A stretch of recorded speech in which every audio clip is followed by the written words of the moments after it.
The hum of the voice filled the lecture hall until the sound of leather shoes clicked against the floor silenced it all.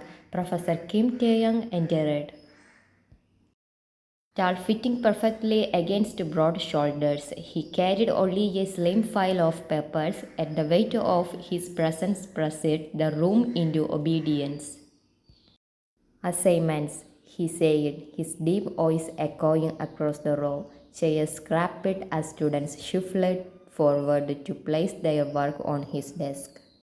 Vian clutched her notebook to her chest, her palms dumb. She had spent sleepless night over this paper, double-checking every line, every argument. Maybe this time. She prayed silently, maybe he will see I am not hopeless. When it was her turn, she slid her assignment into the pile without daring to meet his eyes. His gaze, sharp as glass, flickered over her briefly before moving on. The class settled. Taeyang scanned the first few pages, his brows furrowing as his pen moved briskly across the margins. Then, without looking up, he spoke. Ria, excellent as always, your clarity is commendable. Ria, seated in the front row, smiled confidently as though she had expected nothing less. A ripple of admiration passed through the class. Taeyang's eyes then shifted to another paper. His expression changed, a slight frown, a faint sigh. He raised his head, his dark gaze falling on Vian.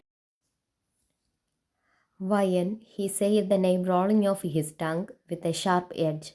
Your analysis is weak, superficial at best. You should take notes from Ria if you want to improve. He'd rush it to her face. The word struck like a slap. Though she had been bracing herself, a few students turned to glance at her, some with pity, others with faint smirks, her throat tightening. But she forced her gaze downward, pretending to scribble something in her notebook. Don't cry, not here, not in front of him. Taeyong Unfaxed continued his lecture. Economics is about depth, not surface level understanding. Excellence requires consistency. I expect better next time. His voice was cold, factual, like he was correcting a careless mistake on the board. But for Vian, every syllable echoed inside her head, louder than the dreaming of her heart. She gripped her pen so hard her fingers etched, her vision blurred, not from lack of understanding, but from the sting of humiliation. Through the hour, she tried to focus on his works. The elegant way he explained complex theories, the calm authority in his tone, but her mind kept that one sentence. Your analysis is weak, takes notes from Ria. By the time the bell rang, Vian's body felt heavy with exhaustion. As students packed their bags, she moved quickly, hoping to slip out unnoticed, but then heard his voice again. Vian, she froze. Slowly she turned. He stood by desk, papers in hand, his expression unreadable. You have potential, she said, though his tone was still distant. But potential without a discipline is wasted. If you want to be taken seriously, stop being careless. The words might have been meant as advice, but to her they felt like another cut. She bit her lips, nodded faintly, and hummed out before the tears finally broke free. In the halfway hidden from his gaze, she pressed her back against the wall and let the sob escape. Soft and trembling, she hated him for making her feel so small, and worst of all, she hated that a part of her still admired him, still longed for his approval. Time skipped. The clink of spoons and the aroma of curry filled the small dining room. Vian sat across from her parents, absently pushing rice around the plate. Her mother glanced at her father, then cleared his throat with a smile far to bring to be casual. Vian, a proposal has come. Vian's spoon slipped from her fingers. A proposal?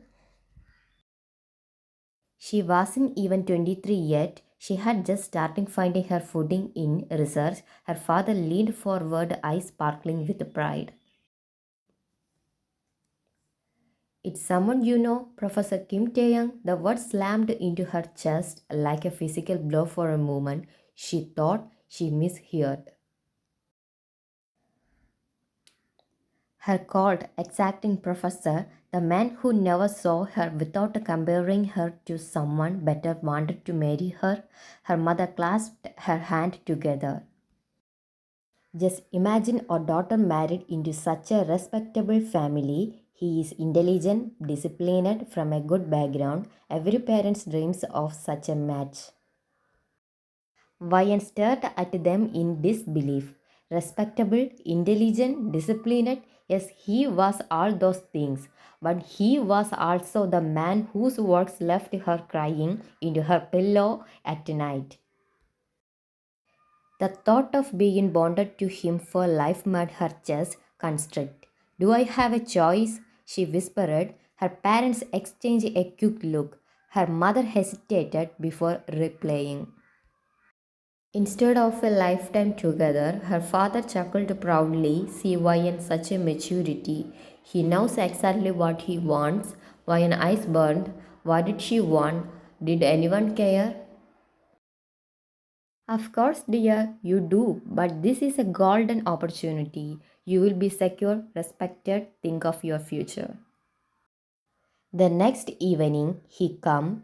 Taeyang arrived at their modest home in a pressed white shirt, hair neatly combed, his air as composed as ever. He greeted her parents warmly. Speaking with courtesy, his voice deep and measured. They looked at him as though he were a gift from heaven. Vian sat on the sofa, her dress clutched tightly in her lap.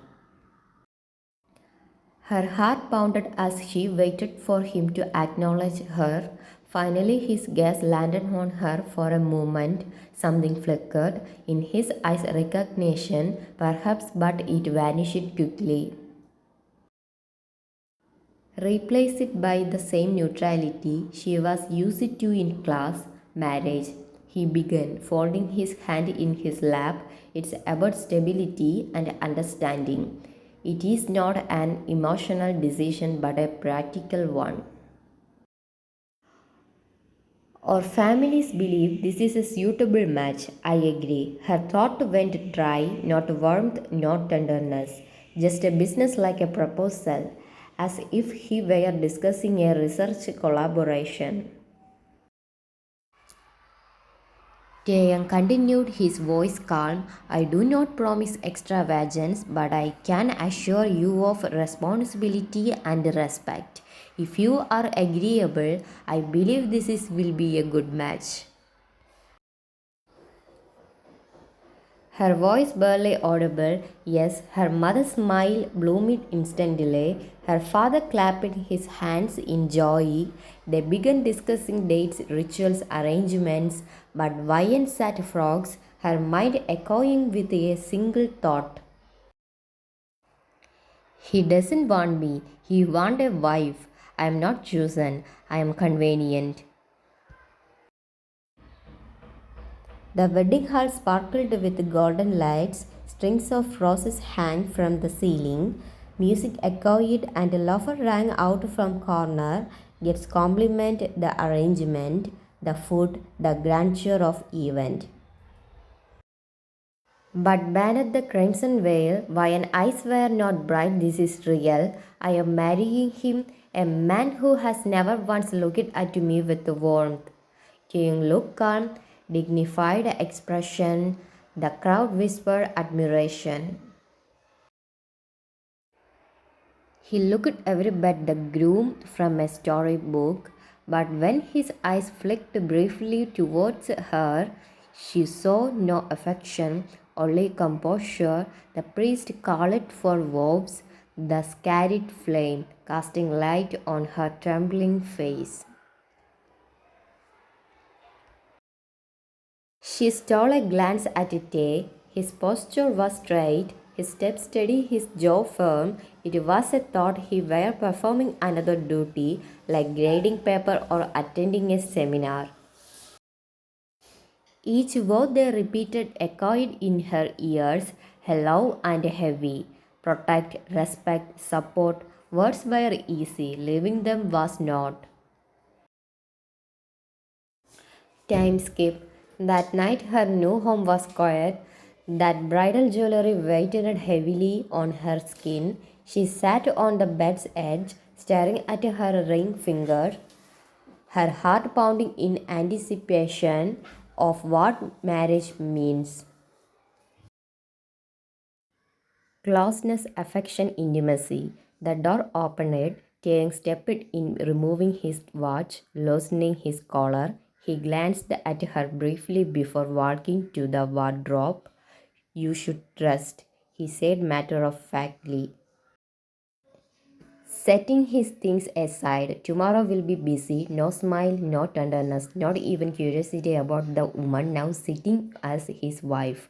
Vian blinked, the silence loud in her ears.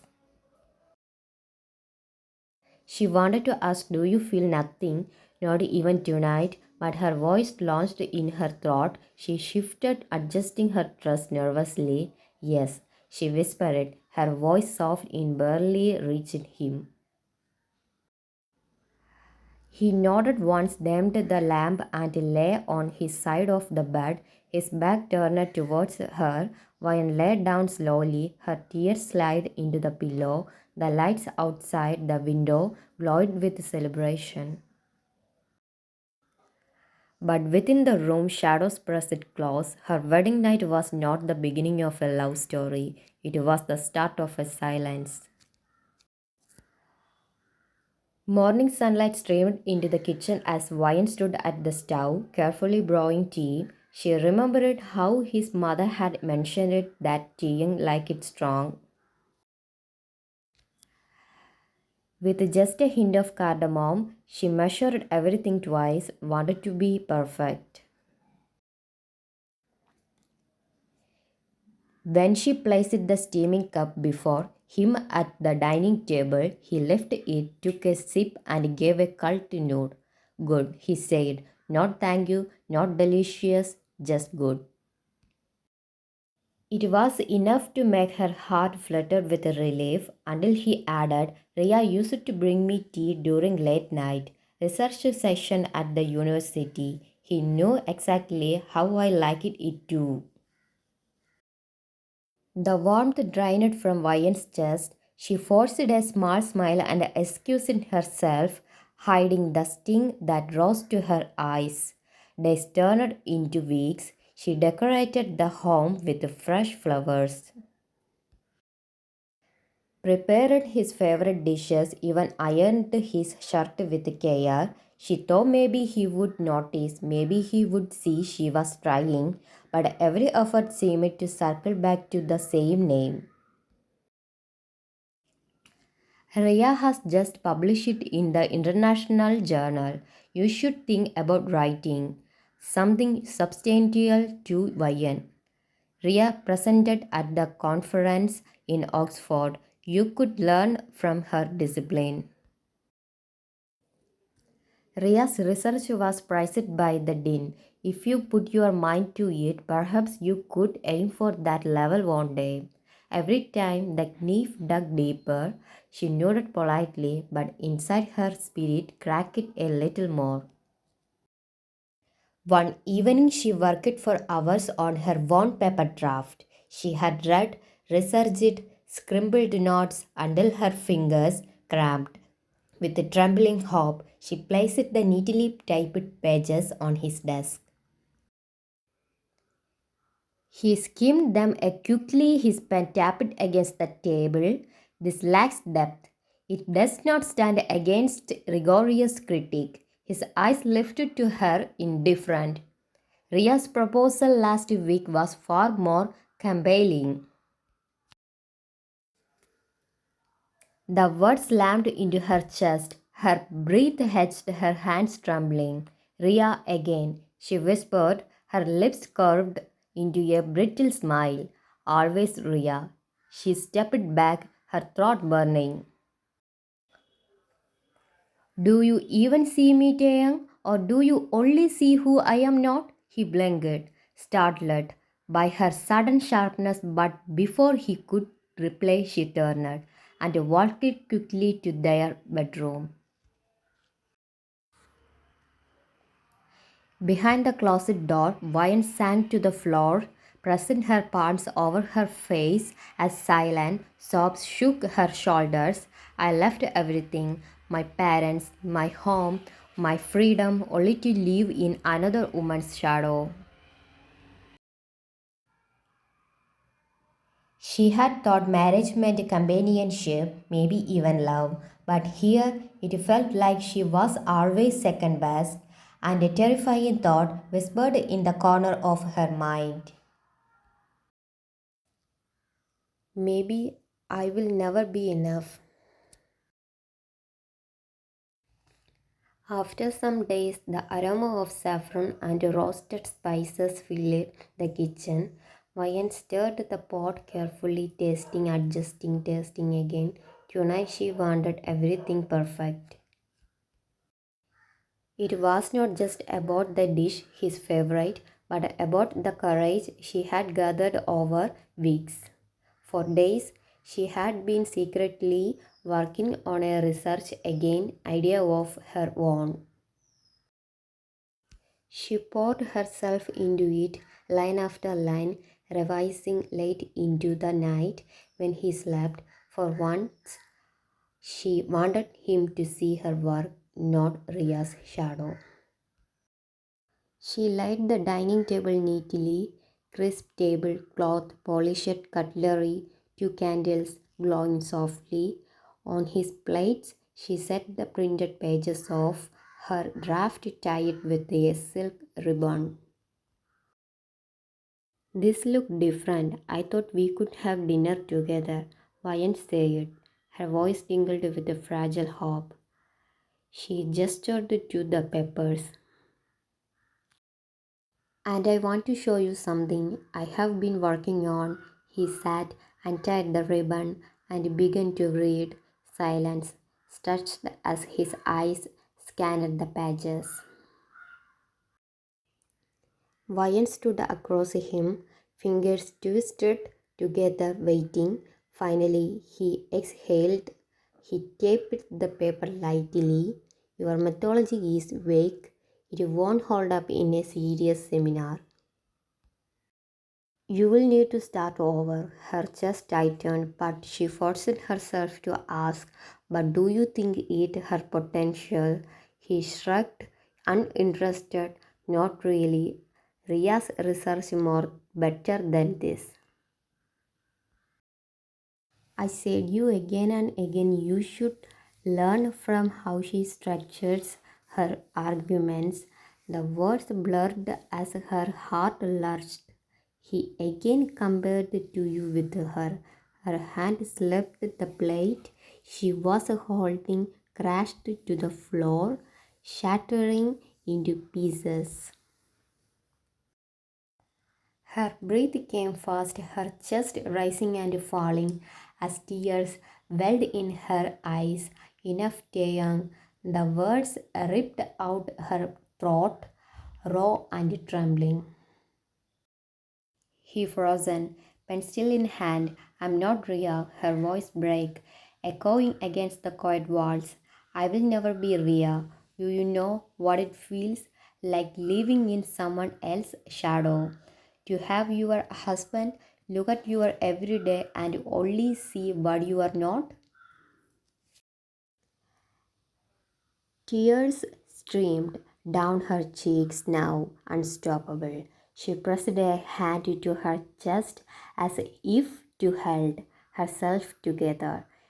I felt my home, my family, everything I knew just to be compared to another woman in my own marriage. I tried, young. God knows I try, but no matter what I do, it's never enough for you because I am not her. Her voice faltered, breaking into a sob. Today she couldn't control herself. Why did you marry me if you wanted was her shadow? Silence pressed heavily into the room. Tay stared at her, his usually unreadable face slack with shock. For the first time, her pain had cracked through his cold composure. Vian's shoulders trembled. She turned abruptly and ran to their bedroom, slamming the door. Inside, she sank into the floor, curling into herself as sobs racked her body. The sound of her crying filled the quiet night, each sob breaking what little strength she had left.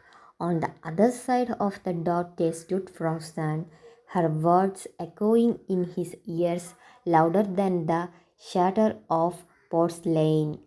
He wondered if he had destroyed something precious without even realizing.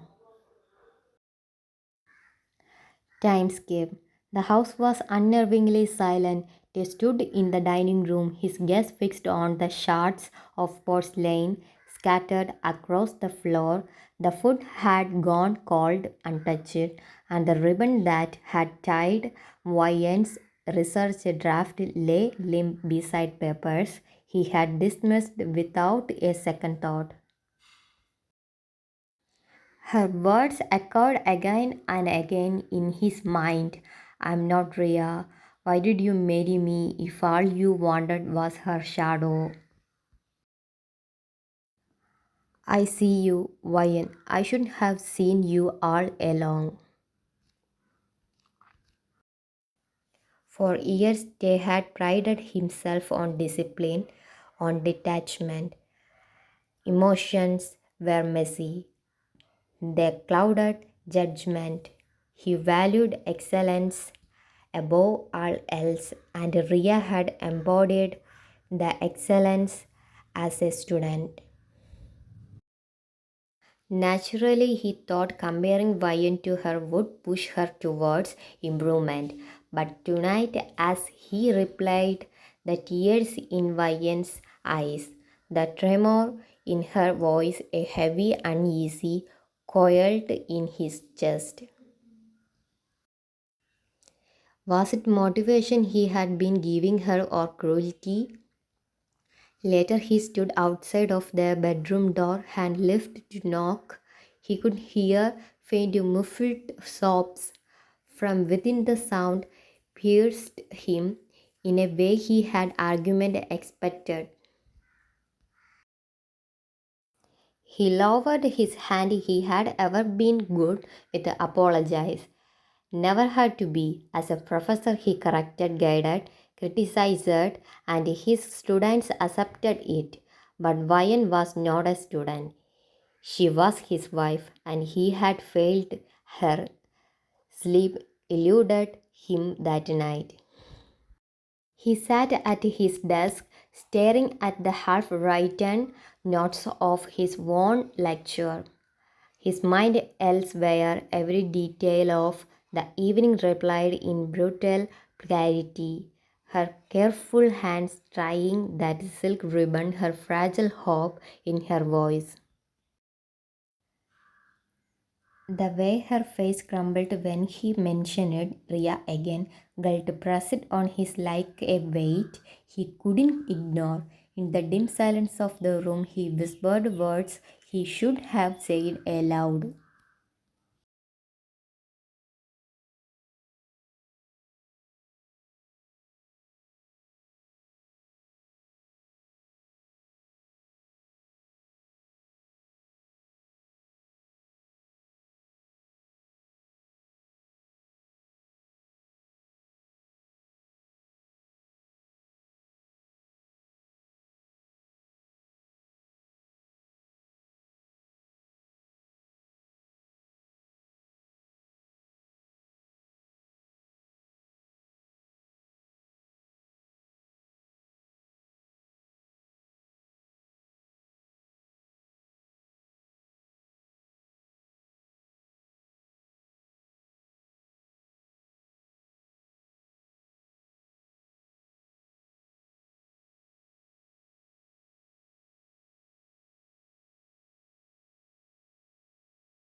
He would not let his remain in Ria's shadow anymore. He would learn to see her not as a student, not in comparison, but as his partner, his wife. His heart whispered a truth he had long denied. She deserved more than his coldness. She deserved love.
He pressed a kiss to her forehead, lingering reverent. I will prove it to you every day. And in that quiet embrace, all the storms between them began to settle. Not erased but transformed into something stronger, something real. Their marriage had been drawn of duty, shadowed by comparison, scarred by hurt, but now at last it was stepping into its own light.